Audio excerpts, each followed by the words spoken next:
Søren Kierkegaard is one of the most frequently misunderstood philosophers on YouTube, in popular psychology, and even in academic summaries.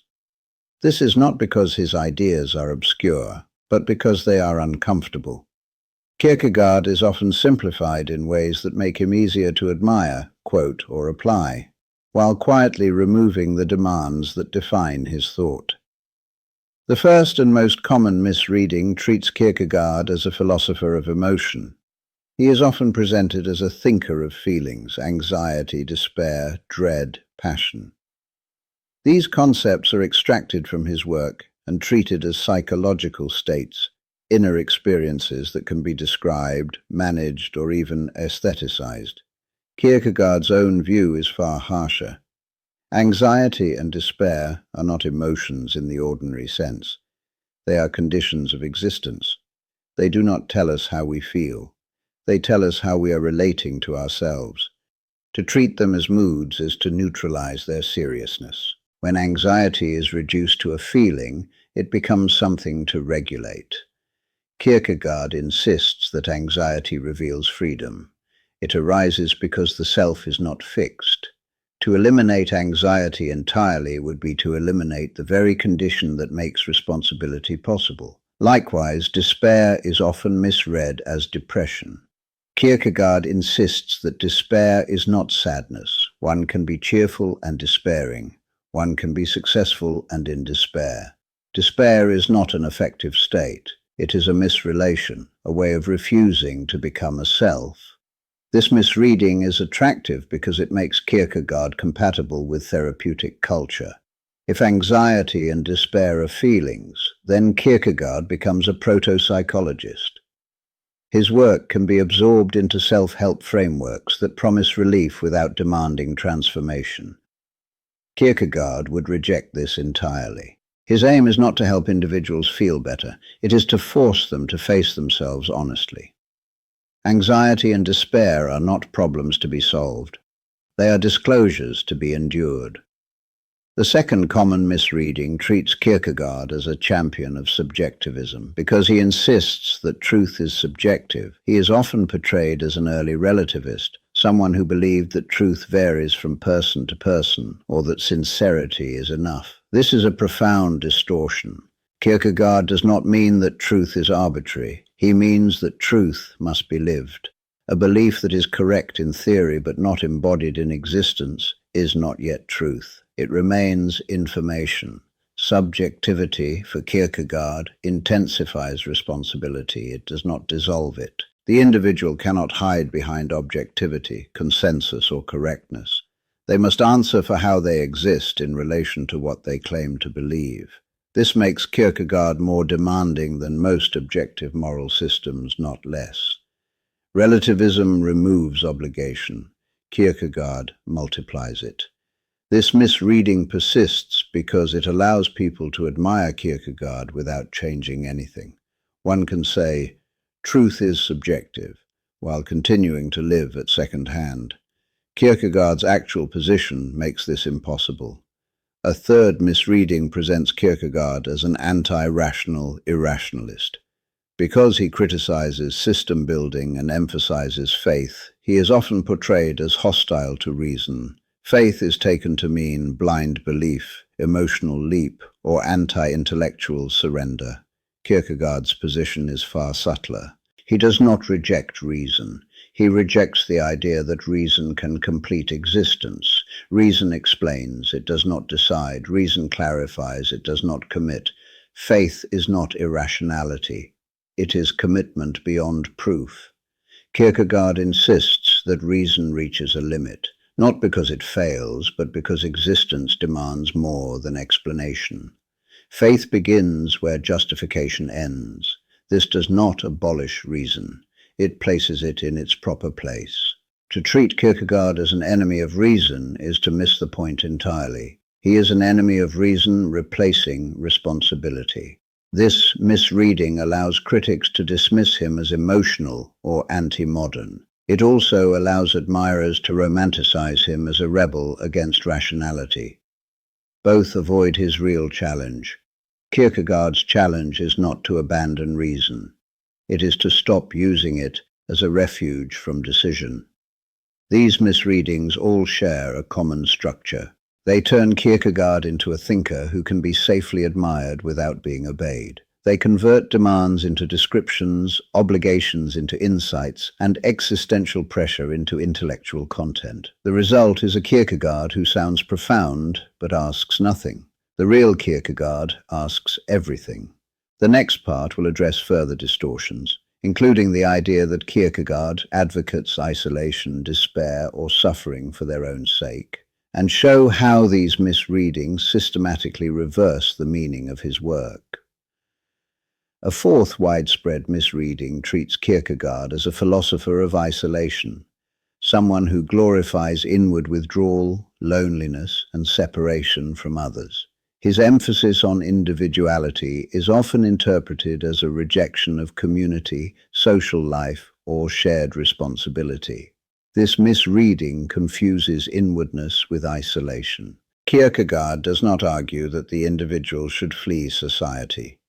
He argues that the individual must not disappear into it. Inwardness does not mean cutting oneself off from others. It means refusing to let belonging replace responsibility. Kierkegaard is concerned with how individuals hide behind social roles. One becomes a citizen, a professional, a believer, a moral agent, and then mistakes this role for selfhood. The individual is absorbed into a function. Responsibility dissolves into expectation. Kierkegaard insists that this absorption is the danger. To exist inwardly is not to reject relationships, but to remain present to oneself within them. One does not become less responsible by being with others. One becomes less responsible by allowing others to decide who one is. This is why Kierkegaard criticizes the crowd. The crowd is not a collection of people. It is a psychological condition in which no one feels responsible. The individual hides behind numbers, consensus, and shared conviction. This critique is often misread as antisocial. It is better understood as anti-anonymity. Kierkegaard insists that ethical life requires individuals who remain accountable even when acting with others. He does not oppose community. He opposes the disappearance of inward responsibility within it. A fifth misreading portrays Kierkegaard as a romantic of suffering. Because he writes extensively about despair, anxiety, and sacrifice, he is sometimes taken to advocate suffering as inherently meaningful or spiritually superior. This turns Kierkegaard into a kind of ascetic who believes pain is virtuous in itself. Kierkegaard explicitly rejects this. Suffering has no value simply because it hurts. What matters is how one relates to suffering. Despair does not become authentic because it is intense. Anxiety does not become meaningful because it is painful. Suffering becomes meaningful only when it reveals something about how the self exists. To suffer without reflection is not depth, it is misfortune. Kierkegaard insists that suffering which does not lead to inward honesty can become another form of evasion. One may cling to pain as an identity, using it to avoid responsibility rather than confront it. This is why Kierkegaard insists that despair is not a virtue. It is a condition that must be recognized, not celebrated. His aim is not to keep individuals in despair, but to prevent them from living in despair without knowing it. Another common misreading treats Kierkegaard as a purely religious thinker, whose relevance ends with theology. Because his work engages deeply with Christianity, he is often dismissed as irrelevant to secular life. His insights are treated as applicable only to belief, faith, or religious commitment. This misreading ignores the structure of his thought. Kierkegaard's analysis of inwardness, responsibility, and selfhood applies regardless of religious belief. One does not need to be Christian to confront despair, anxiety, or the demand to choose oneself. Religion intensifies these demands in Kierkegaard's work. It does not create them. This is why Kierkegaard remains relevant even in secular contexts. His critique is directed at any system, religious or secular, that offers belonging without responsibility. A sixth misreading presents Kierkegaard as a quietist, Someone who believes the best response to existence is withdrawal, resignation, or passive acceptance. This interpretation mistakes endurance for passivity. Kierkegaard insists on action, but it is action grounded in inward decision rather than public performance. The authentic individual does not withdraw from life. They act without using action as self-justification. Quietism avoids engagement. Kierkegaard avoids self-deception. He does not tell individuals to retreat from the world. He tells them to stop lying to themselves within it. These misreadings persist because they soften Kierkegaard's challenge. They turn a demanding philosopher into a comforting one. They allow readers and viewers to admire his language without confronting his demands. The next part will address the final and most damaging misreading: the belief that Kierkegaard offers a set of techniques, attitudes, or lessons that can be adopted without existential risk. The final and most damaging misreading treats Kierkegaard as a source of lessons, techniques, or takeaways. A thinker whose work can be distilled into attitudes one adopts or practices one applies. In this form, Kierkegaard becomes a supplier of insights rather than a challenger of existence. This misreading is especially common online. Kierkegaard is quoted for motivation, resilience, authenticity, or courage.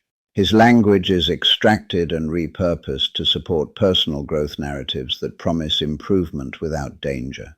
Kierkegaard becomes a voice of encouragement rather than a voice of disruption. Kierkegaard would reject this completely. He does not offer methods for living better. He offers a confrontation with what it means to exist at all. His work does not provide guidance that can be followed safely. It demands risk. This is why Kierkegaard insists that truth cannot be taught directly. One can explain his ideas. One cannot transmit the existential work they demand. The individual must encounter the demand inwardly. No summary, technique, or framework can substitute for that encounter. When Kierkegaard is reduced to advice, something essential is lost. Advice presumes that the individual remains unchanged while applying guidance. Kierkegaard insists that the individual must be changed by the confrontation itself. One does not use Kierkegaard. One is unsettled by him. This misreading persists because modern culture is uncomfortable with thinkers who offer no solutions. We want philosophy to help us cope, improve, or succeed. Kierkegaard insists that philosophy must first make us honest, even if honesty makes life harder. This honesty cannot be instrumentalized. Kierkegaard refuses to be helpful in the ordinary sense. He does not tell individuals how to manage anxiety, how to reduce despair, or how to achieve authenticity. He insists that authenticity cannot be achieved as a goal. It must be lived as a task. This is why Kierkegaard writes indirectly.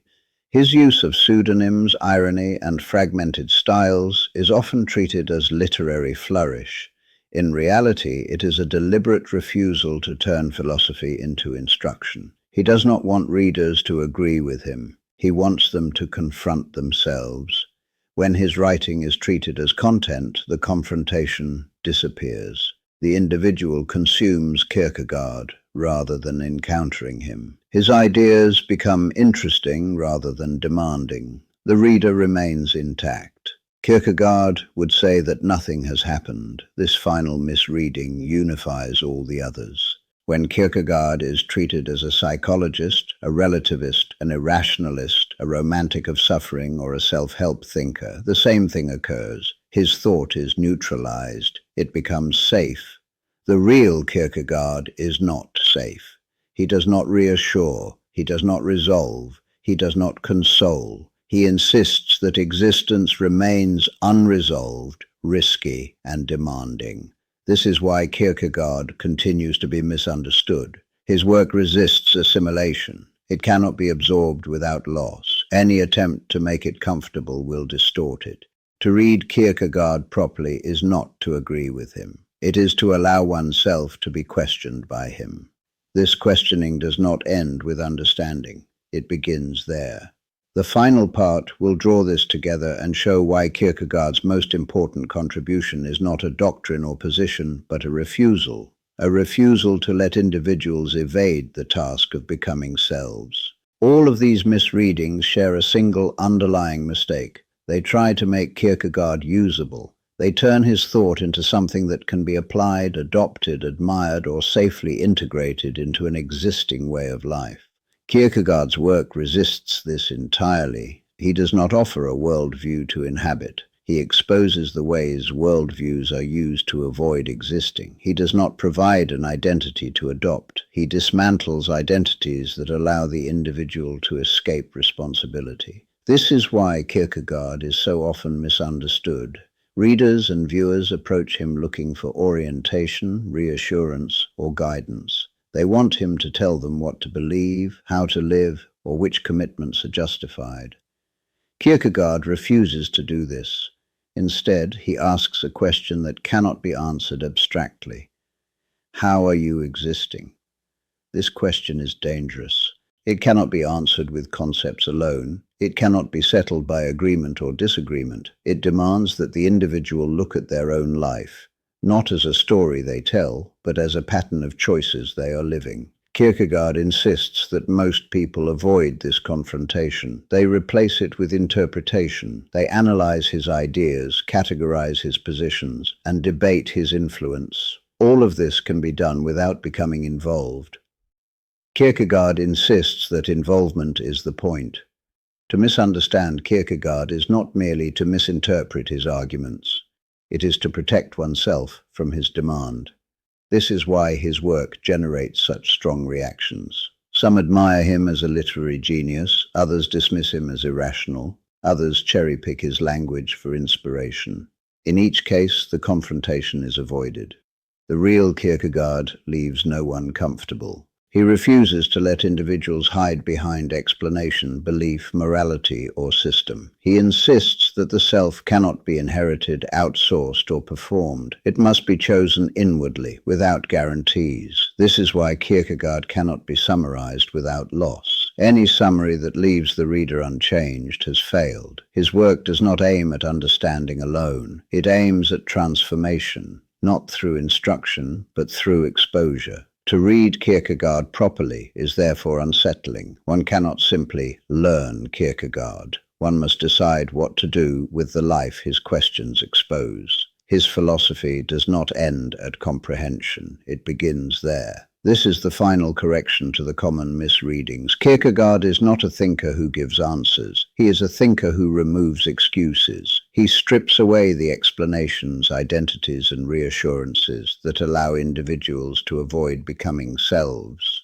What remains is not clarity or certainty, but responsibility. That responsibility cannot be shared. It cannot be justified away. It belongs to the individual alone.